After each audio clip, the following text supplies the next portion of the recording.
We'll maybe get started. I actually think we can probably just get started now. We got 35 people. I think more and more folks will start streaming in. Thank you everybody for joining.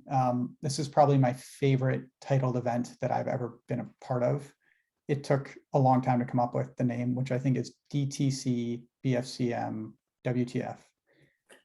Why the face is what that one stands for. And what we wanted to do is bring together a bunch of folks who are really touching the customer experience side and the merchant experience side, from the customer support side to the notifications and tracking and like telling the story to actually moving your packages around the world and everything in between, and have a discussion around like what's going on at the current state, given what's going on with freight, with what's going on with parcel shipping being slow, et cetera, et cetera. This is just going to be a roundtable. We've got a bunch of discussion questions. If you have questions, please put them in the chat. I will do my best to multitask and bring those in. And panelists too, if you see something in there that really strikes you, you want to chat about it, I'd love it.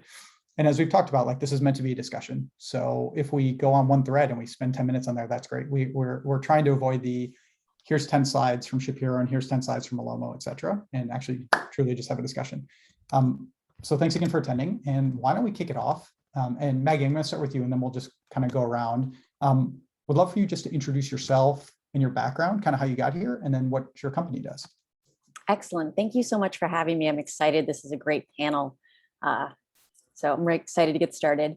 My name is Maggie Barnett. I'm the Chief Operating Officer for ShipHero. I've been in logistics the last 10 years. I had a last mile company for 7 of those years and have been with ShipHero the last 3 years. ShipHero is a best-in-class WMS, and we also do outsourced fulfillment. And is that good, Aaron? I can give you some more, but I feel like that's kind of a nice synopsis. I think it's okay. You'll just sit for the next 58 minutes. And that's good, yeah, because I have 10 slides too, though, if you want a full business pitch and know our pricing and everything. But I love it. Why don't we go Alex, and then we'll go Vince. Thank you. Hi, Aaron. Hi, everybody. Great to be here. Thank you so much for having me. My name is Alex Yancher, and I'm the CEO of Passport Shipping. We handle international shipping for direct-to-consumer brands and the 3PLs that serve them. We actually work with ShipHero here, and we work with Shippo. And soon with Loop. Yeah. Soon with Loop. Vince, and then Yao, and then Phil, please. Sure, Vince DeAngelis, and I'm with Shippo, 34 years in the industry, spent 20 years at the Postal Service, went to Pitney Bowes for 4, and then to a company called Neopost for 10, and I've been here at Shippo for a total of 10 months. I'm their Senior Vice President of Carrier Partnerships. At Shippo, we provide a multi-carrier shipping software that will help merchants and e-commerce companies make shipping easy. Thanks. And then Yao and Phil, please. Yeah, thanks, Aaron. Pretty pumped to be here. I'm actually excited to hear from everybody on the panel. So it's fun to get on the panels that you actually want to hear from others. So Yao Anning, co-founder and CEO at Malomo. So we provide shipment tracking software for merchants who kind of want to turn it into a high performance marketing channel and customer experience channel. Before this, I ran an agency, digital agency where we were building web and mobile apps, and did a lot in the Shopify ecosystem prior to this. So. All right, thank you. Cool, and I'm Phil. I manage partnerships and biz dev at Gorgias. We're at the #1 help desk for e-commerce, serving over 7,500 clients, and it's about to get really busy because a lot of carriers are going to be late, and we're going to get a lot of "Where's my order?" questions. So we're going to be here to support our merchants in managing the tide of tickets coming their way during the holidays. Good luck. It's going to be great. Good luck to all of you attendees. Thank you. That's all. I'm Aaron, Chief Business Officer at Loop Returns. I actually co-founded Passport with Alex. So obviously a big fan of that company and everything that they're doing. We are purpose-built for Shopify, 800 plus Shopify merchants, only for Shopify at this point. And we are kind of the best in the business at turning your returns into exchanges. So saving the most sales possible and retaining as many customers as possible who might be churning. So Maggie, I'm actually going to start with you with a question. And again, anybody else, please feel free to jump into. So my background, I started my career in commerce kind of as a merchant. And I remember a lot of merchants telling me that a lot of customers telling me that I ruined their Christmas because the package was late. So if you think about Black Friday, Cyber Monday generally being scary, but now there's parcel shipping delays, what are you suggesting that your merchants do? What are you seeing like best in class folks do in terms of deadlines, how they should think about carriers, their mix? Like, I'll leave it open. No, it's a great question. And I think the first thing to understand is it's going to be really stressful and you're not going to hit it out of the park 100% of the time. Yeah. You're going to have 3% of your customers aren't going to get stuff and they're going to be really, really loud and it's going to feel like your world is ending. But just to keep kind of pushing through as much as possible to try to keep giving your team that kind of positive attitude and with tools like Gorgias and things like that, and having a really good customer service team, keeping them pumped up is what's going to help you as a business owner. So I think that's the first thing, is just to get into the right mental space. And then when it comes to actually executing, sell things early. There's not going to be enough inventory. People are going to have stuff, sitting on the water. So get it in, get it sold as early as possible, get it on the road. Don't wait to have sales till the last minute. Get those packages, get the wallet of the consumer as early as possible and get those packages on the road. So we're really seeing, we're going to see huge delays. And I think there's things we're not even ready for in the sense of what else could happen, because as much as we prepare, there's going to be a lot of delays, a lot of congestion. In terms of you and ShipHero in particular, is this the type of thing where you're staffing up maybe more earlier and you're having like a tighter timeline to get things out the door? Or is this more like you expect like smart merchants are actually moving Black Friday, Cyber Monday up even sooner? And yeah, I'm curious about that point. We're already seeing huge volumes at this point. We're having some of our biggest shipping days on our SaaS side. The amount of labels that are getting printed is outstanding. So we believe that the holiday season has already started with what is being purchased, and the sort of things that are being purchased are more gift focused. So the best in class merchants are already selling for holiday purchasing, like already right now, because whether my mom didn't know, my mom doesn't understand what I do. That's like the last 10 years. And now she's worried about the supply chain. So she's buying early. And I think a lot of people in the mainstream, we have such tunnel vision as merchants and providers in this space. And we know this problem intimately, but now I think with mainstream media, they know to buy early. Got it. If your mom has a bad tracking experience, help desk experience, or shipping experience, let us know what brands and we will help them out. So this is great. No, I think it's good. I think it's good. I'll get a whole hit list from her. That's right. She's like, I don't like these guys. Okay. I love it. So Vince, turning to you for a little bit. So you kind of mentioned your background at USPS, Pitney, obviously now Shippo. I'm curious, just like contextually, like how is this Black Friday, Cyber Monday different from previous ones? Have you ever seen anything like this in the past? Whether it was like not just obviously e-commerce, but even just general commerce? Yeah, so certainly working for the Postal Service, I saw it from the other side of the aisle.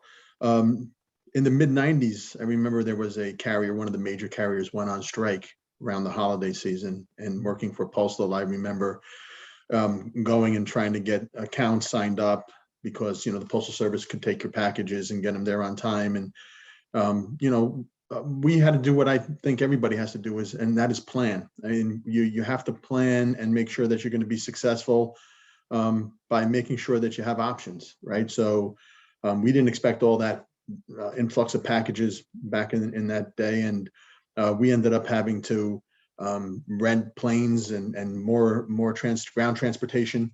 So you just got to be flexible. You got to be smart with how you're doing it. After that, I think, last year was probably a good barometer for what's going to happen this year. I mean, last year we had the influx of packages. This year you have the supply chain issues on top of that. And to Maggie's point, God knows what's going to happen over the next couple of months.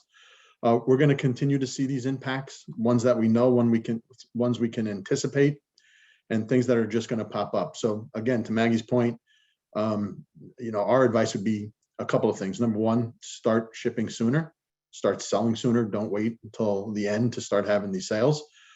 You probably won't have the product anyway.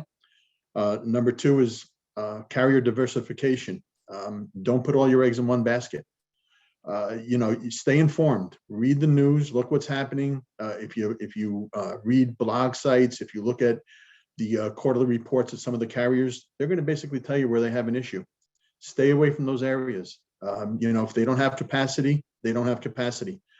You don't need your merchandise sitting on a truck somewhere waiting to get processed. So my advice would be plan early, diversify, and be prepared to handle the phone calls. I love it. One of the things I know Shippo has like a lot of advice and kind of updated, like, hey, here's how carriers are performing. After this, we're going to send through resources to folks. Maybe we could just directly link. And by the way, if anybody else has other resources equivalently valuable, hey, here's the latest on how FedEx is doing, UPS is doing, whatever. So I'll make sure that we follow up about that. Maybe a slightly different, I don't know if this is different, but kind of pulling on the same thread, I guess. Is there a date we should be thinking about getting packages out, right? So I remember, again, as a merchant, it was like, okay, so first class was 5 days and priority was 2 to 3 days anywhere in the country. And then during BFCM, I would actually, in my own head, I would add 2 days. And I'd be like, okay, cool. Our actual cutoff is, instead of 5 days, it'd be 7 days, and then 7 days plus like 2 days of fulfillment or something. Mm-hmm. Should we trust the dates that people are putting out now, or should we actually like kind of trust but verify and stay on top of it?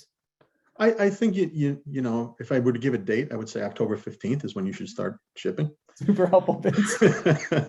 But outside of that, certainly with the capacity issues that we're seeing on the carrier side and what we saw last year in the delays, I mean, there's only so much that they can fit on trucks and planes, and then you had the added, we have the added issues of the workforce being constricted and not having enough employees. And so many of these carriers really rely on temporary workers through the holiday. Those are going to be more difficult.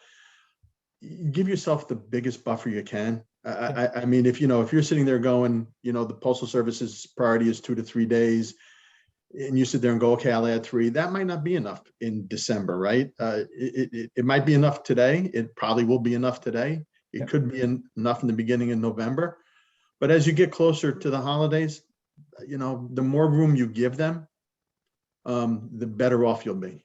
Got it. I actually have a question for the panel, and if nobody has a good answer, we can just move on. But I'm curious if you were a merchant right now, would you be, and you were optimizing to obviously land products in customers' hands on time, and there's an option to pay $10 more for a shipment or something, would you be putting that on your site right now and offering like priority shipping or something that you didn't used to offer, which might mean you're switching from a carrier to carrier, making it up from UPS to FedEx in that region? Would you just kind of eat that cost? Like maybe Phil, we could start with you on that just from like a customer service experience, but and would love feedback from anybody on that, just like more tactically what you would do. Yeah, it's really a customer experience. Also, I think like through the checkout, like what does that flow look like? And are your customers like, is there any impact on your conversion rate? Maybe it's going to lift it or decrease because like they're not sure that your main standard shipping method is actually going to hit it. And then the jump is so high if you charge for it. Yeah, and also like I'm a merchant as well, so we have like a DC in New Jersey and one in Canada, and like the shipping times are quite different. So if you're managing like cross border, it's like different timelines for that cutoff date. And I know that like the marketer on our team is going to want to push that to the last limit and even go like a couple of days above. So they will want to still sell and scale a couple of days after that cutoff date. So yeah, just make sure you have like I would say like contingency plan and on your shipping methods. Yeah. And also like on your customer service, so that your customers can self-serve into like understanding where their order are without clogging up your customer service department. It's going to be about 40% of your requests coming up in the holidays, like where's my order? Yeah. So you want to make sure that you're giving the tools to your customers to self-help and to like finding out the expected delivery date, for example, without having to talk to an agent. I love it. Let me go to Alex to talk about like what the state of international is. And Alex, maybe you can give kind of similar advice about like, hey, if they're saying 10 days, it actually might be 15. But I also think it'd be useful if you can kind of explain how an international, again, we're using international as like US to rest of world. So let's keep it simple, forget like fulfilling from Canada to England or something else. maybe you can give us a sense of like how a package moves, what the choices are, what the trade-offs that you're thinking about are, and then also like any advice you have for how you would handle this if you were a merchant and what your cutoffs would be. Yeah, all great questions. And is it okay if I ask Maggie one quick question before You may diving do into whatever you want, my man. So I think, Maggie, you're the 3PL, so you're at the front lines of what this shipping crisis is looking like. I'm actually very curious, what percentage of your brands are impacted and may actually be out of inventory? I know, Vince, you mentioned something about that as well. Anything you can share on that? Right now, I would say at least 25% can't get inventory in. So that's Wow. a large chunk, or they're getting less inventory. A lot of their vendors at this time can say, I don't have capacity to give you your complete PO. Do you want to take 50% of that? And they're like, give me anything I can get. Because also it really depends too on their buying power. If you're someone doing under, $10 million a year with a manufacturer, you're not at the top of their list, right? So it really varies across, but I'd say about 25 to 30% are having inventory issues. And is there a particular category being hit the hardest? Raw goods in relation to supplements Mm. is getting squeezed right now. There's not a lot of raw materials out there for that. So I'd say that's like the number one that keeps coming up in my discussions. Is there a world in which any of your merchants are choosing to ship direct from like a factory or something, just for like, it's not a good solution, it's expensive, it's like hairy to do that? So not in an ongoing basis, but just as a right now thing? There are people who are looking at drop shipping, and I Yeah. think they're going to end up over the next few weeks. We'll see some more movement towards that, and it's going to bog down customer service again, because as a 3PL, you're gonna be like, well, we have half this order, because they're not going to think through.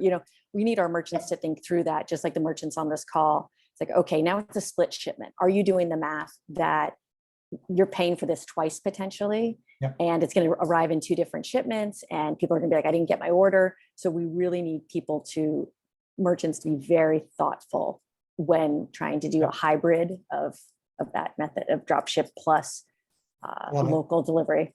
Yeah, I mean, it makes so much sense until you actually dig in the weeds, and then like, you don't, it's like saying, well, we're going to change this one thing in our product, but you haven't built the entire tech stack and the customer service stack and everything else to support it. Exactly. Okay, thanks.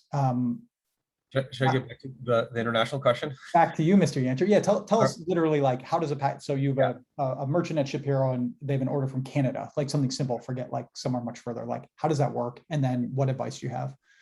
Yeah, for sure. So let me define something real quick, because some of these acronyms might not be known to everybody in the webinar here. So there's 2 types of international shipping. One type is called DDU, deliveries, duties, unpaid, which is where the recipient in Canada may be hit with a tax and duty bill. And then there's the DDP method, which is where the duties and taxes are prepaid in the cart, and it goes through customs without any additional charges or anything like that, and goes straight to the customer's door. So the DDU method, where the duties are not prepaid, it causes a lot of headaches for merchants and customers in the regular season of shipping. But the problems really start to blow up during the holidays. And one reason is obvious, of course, there's just more shipments. So probabilistically, there's going to be more support pain.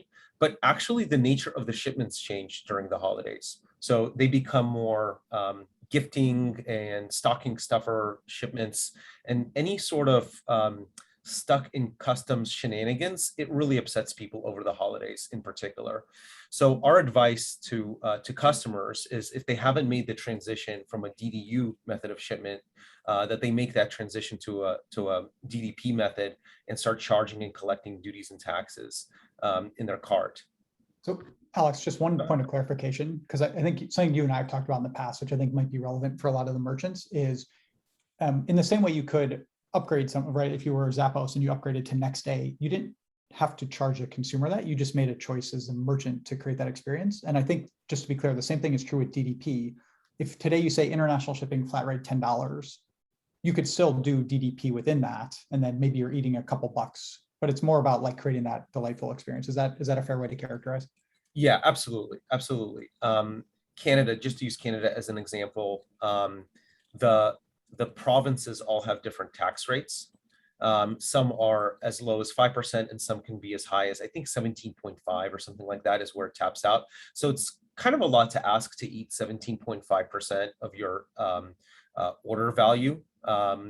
So that's why we encourage people to charge that in the cart. But in the context of one-off or holidays or something like that, it might not be the end of the world to offer something like that. So international, it's hard to peg a specific cutoff date because every country is different, and every location in which you have inventory might have a different cutoff date. So most of Canada is on the East Coast. About 65% of Canadians live on the east side of Canada. So if you have inventory in New Jersey or in, I think Phil, you're mentioning in New Jersey. So our cutoff date might be something like, December 7th, December 10th for a Christmas delivery. But we would communicate an extra couple of days if your inventory was on the West Coast, for example. And then it gets even more complicated when we start thinking about Australia and Europe and UK, and each one of those has a different set of circumstances, which would dictate a different cutoff. I mean, we, of course, at Passport, we put together a table and we're sharing it with our customers, but it is a little bit complicated. Thank you. Trying to think if I have anything else I want to dig in on, but I think we can probably step back. So do you guys have, do you have a listed set of cutoffs that you would recommend, or is that a resource that we can share? Maybe we don't need to go through it now. Yeah, of course. Okay, cool. Thank you. Phil, I'm going back to you. Yeah, you got to keep waiting, man. I'm sorry.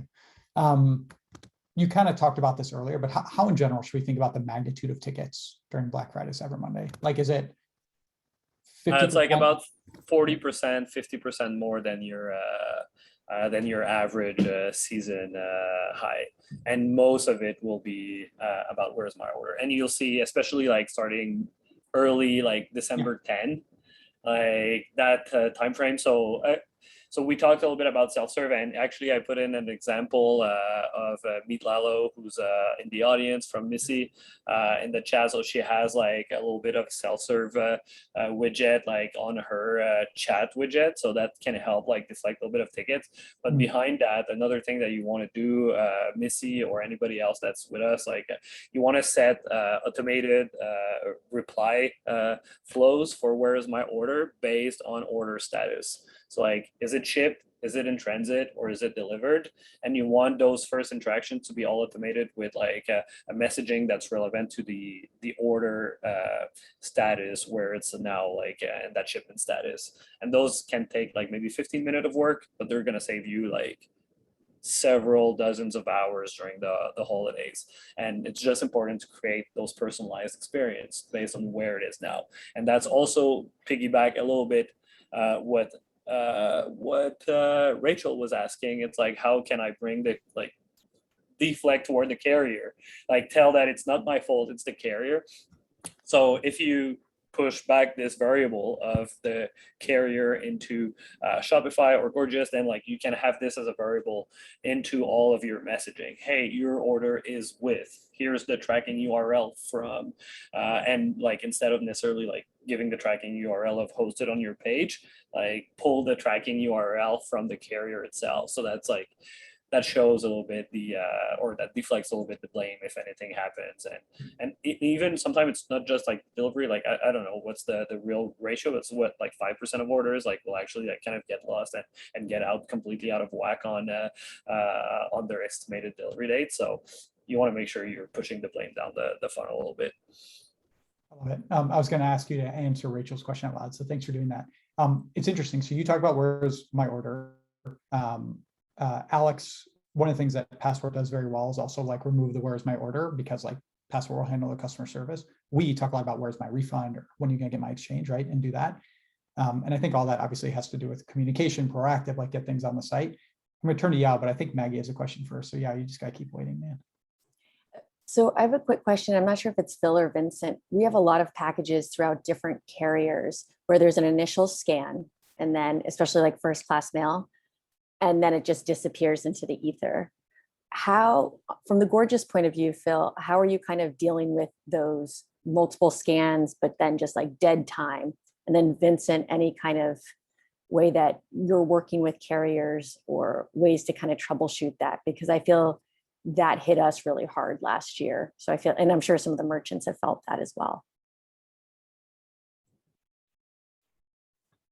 Want to go ahead first? I think somebody else was interpel, or again, just the multiple scan. Like what we suggest would be like to automate, like based on also like put a time delay.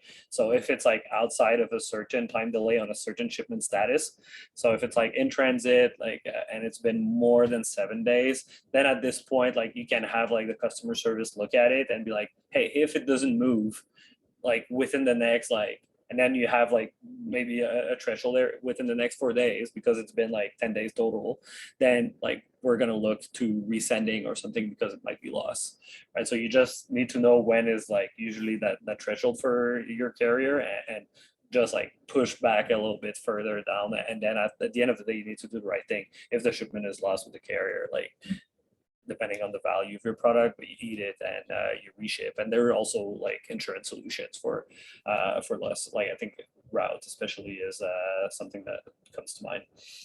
Cool. Yeah, and I would just chime in. I see it from both sides of the house, right? As you know, somebody who's worked at Postal and now somebody who's, you know, outside of Postal. I think the one thing we can do to be very helpful to all of our mutual customers is, you know, be more transparent with what's happening with those scans, right? Because a lot of times, you know, I'll get a call from a family member. I think one of us would be, I think Maggie's, we're talking about her mom. I'll get one from my mom that says, well, it said that the label was created 10 days ago. And there's a big difference between label creation and when it gets into the carrier network, right? And so that's not helping anybody, in especially in a time when it's, you know, stressful. Like I want to make sure the holiday package is there. So, you know, maybe we can take some time to explain to the customers what that means, just to take some of the frustration level down. Number two is, you know, from a why do some get scanned and why do some not get scanned? You know, especially at the holiday and the peak season, a lot of those are offloaded to manual operations. And, you know, even though I know from the Postal Service's point of view, they got a bunch of ring scanners and other types of scanners and stuff like that, but the volume is so much that not everyone can get scanned at that point, right? So they have to make that critical decision. You know, do I take more time and scan every package, or do I just get them sorted and get them there, right? And, you know, the carriers could do stuff with predictive modeling and say, hey, you know, just based on how I know the flow goes, the package should be here. Again, you know, I can see the pros and cons to that, right? Certainly some information, whether it's just anecdotally correct, could be better than nothing. But then we set a false expectation that really ends up with more calls coming to us and more calls going to the carriers, right? So I think the bump we saw in e-commerce last year, the bump we'll see this year, is not going to go away. So I think the carriers will get better at this, understanding what's, you know, taking place and is not going to go away. Yeah, I think there's added complexity. And I think most folks will know this, but like, it's not one carrier. It's not like one company's assets where everything touches. A lot of time it's like from the USPS or a local, like literally a local company to the USPS, to another local company, to Canada Post, to a local company if it's international, and domestically, same complexity. And so I do think from a customer service and customer experience perspective, training your team on understanding what the scans might be, and that it might be a virtual scan versus a real scan, will also lower stress of being like, well, can you go call the post office? Because your team doesn't need to spend an hour on the phone waiting for somebody who's not going to be able to give them a better answer. And it's like, the more you can enable your team, I think your customer support team, for lack of a better word, the better. All right, yeah, the next 30 minutes is yours, literally anything. Look, the way I think about you, Malomo, right? It's like expert on post-purchase, right? Like you guys literally see all aspects of that. So I'm curious, like, maybe you can talk about the messages that you recommend to share during Q4. Maybe you can talk about like how brands use after sale real estate, given that there like might be some stress, and like how can they capture more kind of customer love or customer engagement as well. Yeah, please. Yeah, for sure. So I loved all the comments from a lot of the panelists. You know, when we talk with our merchants, the first thing that we do is we tell them to map out their entire customer journey after a customer makes that order, and like look at every single touch point that that your brand might have with that consumer. So we've identified about 14 or 15 different like unique places where, you know, a package can be in a specific state, and then understanding like what is the customer feeling at that state, and what should the message be to that customer in that state. So you've got your warehouse issues, like they might be having pickback delay problems. Vince, you touched on this. Carrier's not actually making it to your warehouse to pick up the package, so there's that delay. Once the package is picked up, it could be in multiple packages. So how are you messaging across a delivery that's got multiple packages going to that customer? You've got stalled shipments, so packages not getting scanned in transit. They may not be necessarily lost. There might be a carrier handoff that occurs. So like FedEx dropping a package off the USPS and visibility disappears. And so like there's all these different scenarios that play out that like you ultimately as a merchant are going to get blamed when something just doesn't follow the happy path. And so you've got to control what that message is in that moment and like try to proactively deliver that. So, you know, I think of this in two ways, like you're playing offense or defense, right? The defense is like a lot of what Phil has talked about, like how do you, when a customer realizes that their package is in a problem state, like they're going to proactively kind of go out and search for an answer, and you are in defensive mode. And then there is like, I'm going to actively deliver messages about where the package is in transit along each one of those customer dimensions. A lot of merchants talk to us and say like, well, let's say there's 15 different touch points that I could message. Should I do every single touch point? The answer is like yes and no. Like not every package is going to move through all 15 of those different states, right? So like only a certain number of them will. So you should set up the messaging for each one of those states in case a package happens to hit one of those. And so like that consumer can know like, oh, the brand knows what's happening with this package and can accurately kind of message around it. Yeah, just to double click on that, there's like what you have on your tracking experience, right? And then there's the messages that you proactively send to somebody. Mhm. Do you, if you have it on the tracking experience, you like have a subset that you would actually text or email or like recommend that way? Or how should we think about that? Yeah, Like, so maybe a different way to think about it is like, when do you want to proactively message somebody versus like obviously having the best information on the Malomo tracking page? yeah. So, and that's a good point. Like at least at Malomo, like we provide kind of two things, right? Data about where your package is in transit around all of those different states, allowing you to message from your marketing platforms, right? Like Klaviyo or Attentive or Postscript, and then driving them to a place that they can see up-to-date information around that delivery, which is like the tracking page in our instance. And so being able to like the tracking page should try to show all different states of where the package is, right? Like from start to finish. So the customer has real-time data on that. And the messaging is really point in time, like, hey, this is what we know about the package. We're going to communicate, you know, here's what's happening with it. If there's anything that you need to do as a consumer. So for instance, if it's an international, you got to pay for customs and it's stuck, like, here's the action that you should take as a consumer. Here's what we might be doing as a merchant to figure out like how to move this package along if we believe that it is stuck, so that you're easing their anxiety around delivery. I feel like one of the things you and I have talked about, and you'll have the stat better than I will, but I think it's like the average customer looks at their tracking page 5 times or something, right? And then one of the conversations I've had with you and with Alex separately is about like the ideal, and I would imagine others will like hopefully be nodding too. Like I know this is like what Gorgias enables too, but like the ideal is that you're like obviating the need for a customer to ask a question. Like they have anxiety and that's why they're like, what the heck is going on? And the more information you can share with them in language that they understand. So like scan to facility is cool, but what does that mean for me? Right. And it's like scan to facility might, hey, your package still isn't going to be there for 15 days or 8 days or 6 days is like the headline message. Is that right? Like, is that, if you think about the like tracking experience, am I right about the quantity of times people are tracking that? Is that, and like to Phil's point, right? It's like, where's my order is the question. Yeah. I mean, so we, looking at the data from last year, like if you look at, gotta get my math here, 2019 BFCM, traffic was here. COVID strikes, traffic, the new norm to tracking pages went up 3x BFCM. So like throughout the year, people are tracking 3x the amount that they would last year's or 2019's BFCM. Then 2020 BFCM hit, and you're looking at 11x traffic to tracking pages over 2019 BFCM. Yeah, you're going to be So- off camera soon. I'm good. I know, right? Like my hand is up here. I can't go any higher. So you think about this year, everybody is super anxious about Yeah. this. Like they are looking at this stuff a lot. Because there's that worry of like supply chains are messed up. Like we don't even know if things are going to get there on time. Yeah. So yeah, consumer engagement is through the roof during this period. I love it. I'm going to answer a question from the audience, and if anybody wants to chime in, please do.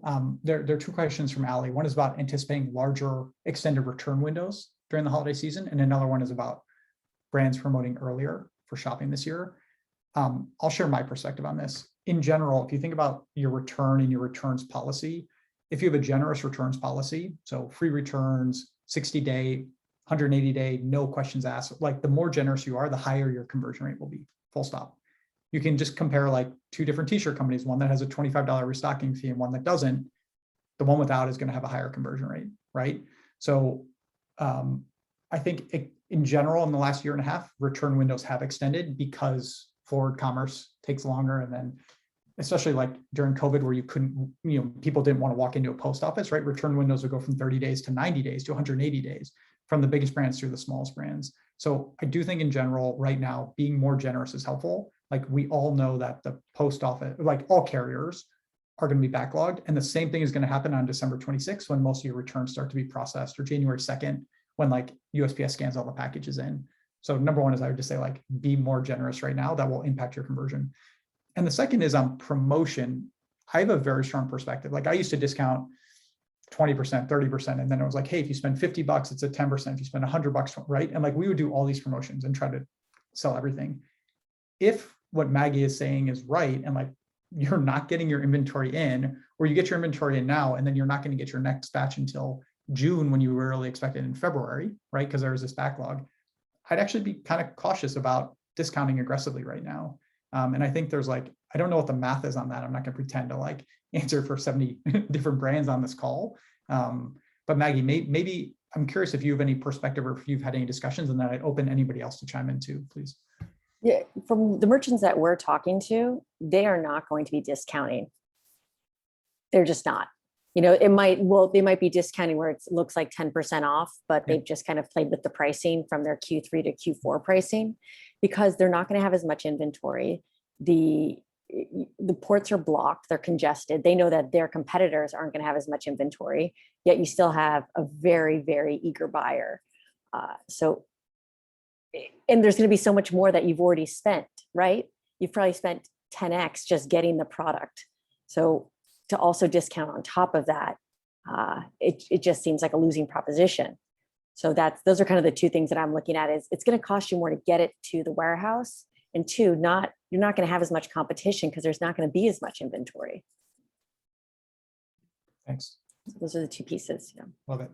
Curious if anybody else has any thoughts, or we can also move on. Okay.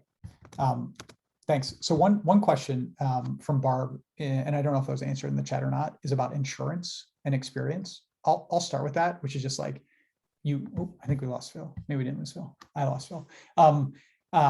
If you think about insurance, it's like fine.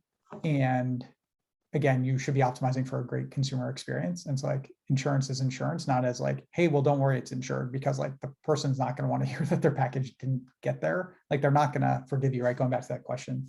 I'm curious if you guys have seen insurance or like other ways that you can kind of alleviate stress from the consumer, if there's any tips or tricks on that side.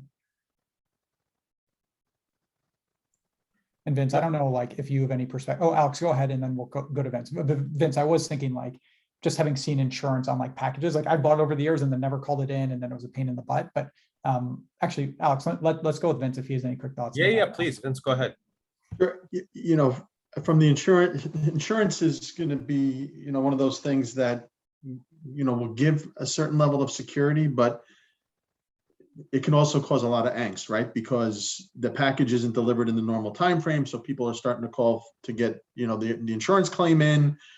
Carriers are going to take a little bit extra time because they know that their network is backed up and the package is probably still in transit. For the most part, I mean, it's a percentage game for the carriers, right? They know exactly what percentage of loss, and if they see an uptick, they're going to take their time, and then that's going to create another frustration. I don't have my package. I'm not getting my refund. You're not paying me back. Use it for what it's worth. High value. I wouldn't use it as something to protect me from not getting it delivered. Really helpful framing. Thanks. Alex, sorry, did you want to chime in too? Yeah, sorry, I'm pulling up the chat here. I think Barb actually made a very good point about the time at which it takes the insurance company or the rule for getting the money back for insurance is you have to wait 20 days for domestic and 40 for international. I don't know those numbers off the top of my head, but I trust that those numbers, they seem ballpark right. So that's the shortcoming of insurance. But I would say it does give a merchant confidence to ship something out, knowing that there's a very high probability that they're going to get a refund on that first product. Or in the case that that first product ultimately ends up coming, they can use a return solution, Loop whatever, right, to be able to Only get you, the package only back. Loop, not Loop, whatever. So, I love it. Thanks. All right. Maybe a forward-looking question. So we're talking a lot about Black Friday, Cyber Monday, and Q1 starts, and then you've got to go hit your next year's goals, et cetera. What should we be thinking about today that will get us prepared for Q1 as well, and make sure that we enter 22 successful as a merchant? Vague question, but I want to leave it open. Maggie, I see you nodding, so I'm going to start with you and then move on to whoever else. I think I'm going to highlight what Vincent said earlier, is looking at regionals, or not just regionals, but diversification around carriers. I think, we love all of our carriers, but having removed, you just don't want to be so reliant on one carrier. I think it is really good to have those relationships.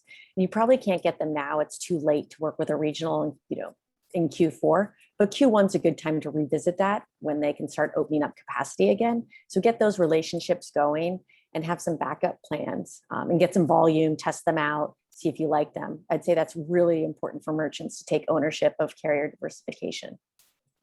Love it. Yeah, just to piggyback on that, we saw a number of regionals claim, start June, July, saying they could not take any more for the peak season. So, start talking to them early, Q1, try them out, get them, prepared. It's a really great option, but you can't wait too long. Otherwise, you'll be shut out from them also. I like it. Yeah, I'll Phil. Anything you want to add? It's okay. It's okay if not, guys. I have a question for, this might be for Vince or for Maggie, but what's your take on OnTrack and LaserShip combining? Probably not, that combo is not going to be ready for Q4 this year, but curious what your perspective is and if that's a legitimate competitor to FedEx and UPS. Well, it certainly does cover a large, some large population centers.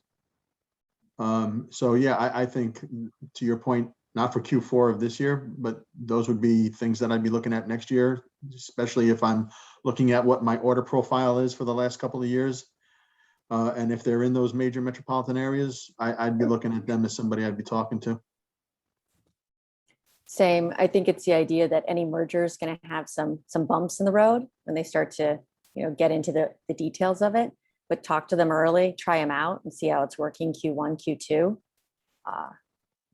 because any merger is going to take some time. Right. But it will have great coverage.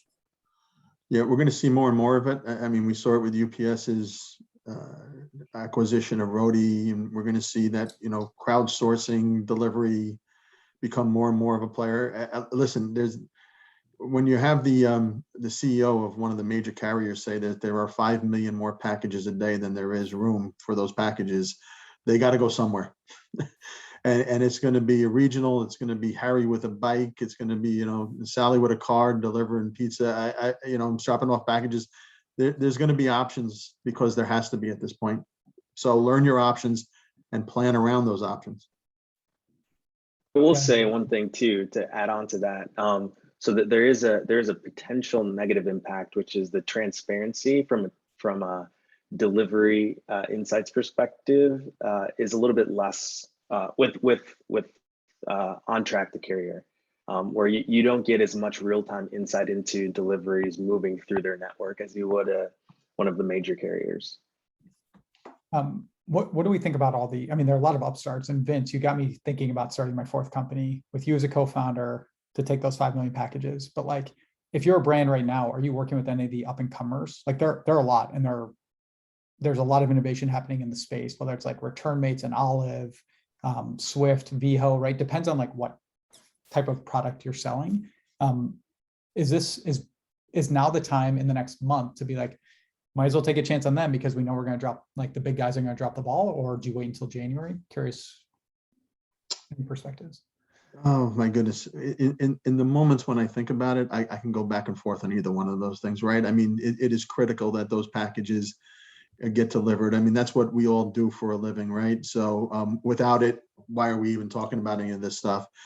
However, there are downsides to that, right? There's the visibility that y'all mentioned. There's, they're still working on the reliability. They're still working on their visibility, and all that stuff is going to be worked out. Each merchant has to look and see what that upside is and what that downside is. And is it worth it at this point? Yeah. But again, talking about getting ready for Q1, maybe you test, you try it a little bit. You start sending things out, and you do your own type of, test to make sure that your customers want to receive it that way. Some don't want, some like the red, white, and blue truck coming up their driveway, or the brown truck or the purple truck, and they get a little bit antsy about seeing others. So there's a lot of dynamics at play here, and we're only at the beginning of this, right? Yep. Phil, I have a question for you about like channel and if there's any preparation brand should be thinking about relative to like how they're going to be getting feedback. So is it all going to be email? Is it going to be through the chatbot? Is it going to be text messages? What about staffing up for Twitter DMs or Twitter public messages? Like, why'd you ruin Christmas? Yada, yada. Like, how should a merchant be prepping on that regard? And how's that kind of changed maybe in the last year? Actually, it's going to be everywhere. It's going to be places where you even can't get it easily noticed, like a mention of your brand on Facebook directly on a page of someone else without necessarily like contacting you on a comment or direct messages. Like people are going to go like out of their way to talk about your brand in a positive or a less positive way outside of your traditional channels. So you want to make sure that you're equipped to listen to everything that's going on. And you mentioned like and also like you have probably rolled out as a merchant SMS like in the last 18 months. So you want to make sure that your SMS solution is not acting in the silo as well. So everywhere where you have like marketing messages that are going out, you want to be on the receiving end in a centralized manner of all of those messages. And I'd be especially careful, about those those now more like subtle or like mentions on Twitter, mentions on Facebook, mentions on Instagram that are not usually directly a comment on your ads and so on. But actually, that would be the next level after that. It's like ads comment, because this will have a direct impact on your conversion rate, right? So you want to be able to quickly act on your ads comment and also be able to provide a complete answer to the comment without necessarily giving at large confidential information. So somebody that says on an ad comment like, hey, I never received my order, I'm trying to contact a company, they're not replying to my messages. You want to be able to easily and seamlessly transfer from like the comment to a messenger channel. So it's like how does that experience from one channel happen, so that in Messenger you can give them, hey, sorry, like your order is actually here, here's your tracking URL and so on. I looked into this for you, right? So and then maybe you hide the other comment or and whatnot. But you want to be able to really be able to listen to all of those and provide that next level experience by switching channels seamlessly. Do you set that up as like you train everybody in your team, CEO on down, to be aware of other social channels and look for things? Or is it like you have a dedicated person who's like scanning Yeah. not standard channels? How would you think? The Again, same way that you. you probably have a dedicated person on your marketing side that manages your email and SMS, and it's the same person. Like you want one person that's on the receiving end of all the communication, and he's the gatekeeper to talking to the client. If you're a small business, it starts with the CEO, and he can even do that from his cell phone. And if it starts to be a little bit more meaningful, you have like a proper customer service agent, and actually like even the CEO like should go through the normal channels, start engaging with his clients online. Yeah. I love it. It's funny when you talked about like comments on ads, I keep thinking about the like sunglasses company that had like a bajillion negative like comments, but because there were a lot of comments, they just blew up. Yeah. More people saw them. So I'm not advising you let people say mean things about you publicly, but address that right away. And even like if it's a negative or a positive comment, or to like, you want to put a flag on that sentiment as well. So like if it's negative more than anything else, you want like a 30-second, 1-minute reply time as fast as your live chat in order to address that right now, because otherwise it's just like somebody else gets on it, like, and then people start seeing on your ads that you're like have a negative customer experience, and then your performance of that ad will crash, and then you need to reset like new ads in your ads manager and just start new campaign, and they need to warm up, like go learning phase and all that beautiful marketing stuff. I think the SLA point is a good one, and like being mindful that you might have different SLAs in different channels, but like each channel is like a customer who's probably upset, and so make sure to get on top of it as quickly as possible.